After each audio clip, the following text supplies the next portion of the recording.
राज्यभरात भाजपकडून गाव चलो अभियान राबवण्यात येत आहे। दरम्यान या अभियानाअंतर्गत देवेंद्र फडणवीस पारडसिंगा गावातील नागरिकांशी संवाद साधणार आहेत। यावेळेला देवेंद्र फडणवीस यांनी गावातील एका कुटुंबाच्या घरी चहापान केला। दरम्यान यावेळेला फडणवीसांसोबत बातचीत केली। आमचे प्रतिनिधी गजानन उमाटे यांनी। उपमुख्यमंत्री देवेंद्र फडणवीस आपल्या सोबत आहे। भाऊ, काय सांगणार? गाव चलो अभियान सुरू झालं, चांगला रिस्पॉन्स मिळतोय?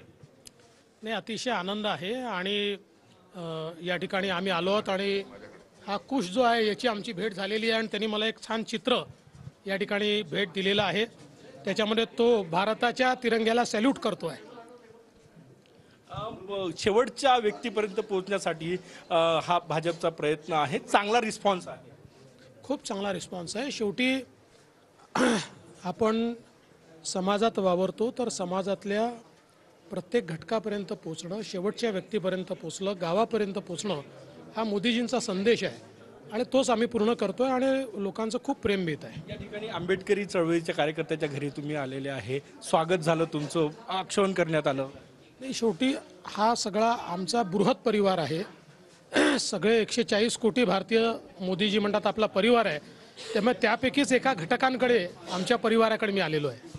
धन्यवाद। हे होते उपमुख्यमंत्री देवेंद्र फडणवीस। या ठिकाणी आपण बघू शकतो मोठ्या उत्साहात आंबेडकरी चळवळीच्या एका कार्यकर्त्याच्या घरी ते आले आणि मोठ्या उत्साहात त्यांचं स्वागत जे आहे ते या ठिकाणी केलं जात आहे। कॅमेरामॅन सचिन सयामसह गजानन उमाटे, न्यूज 9 मराठी, नागपूर।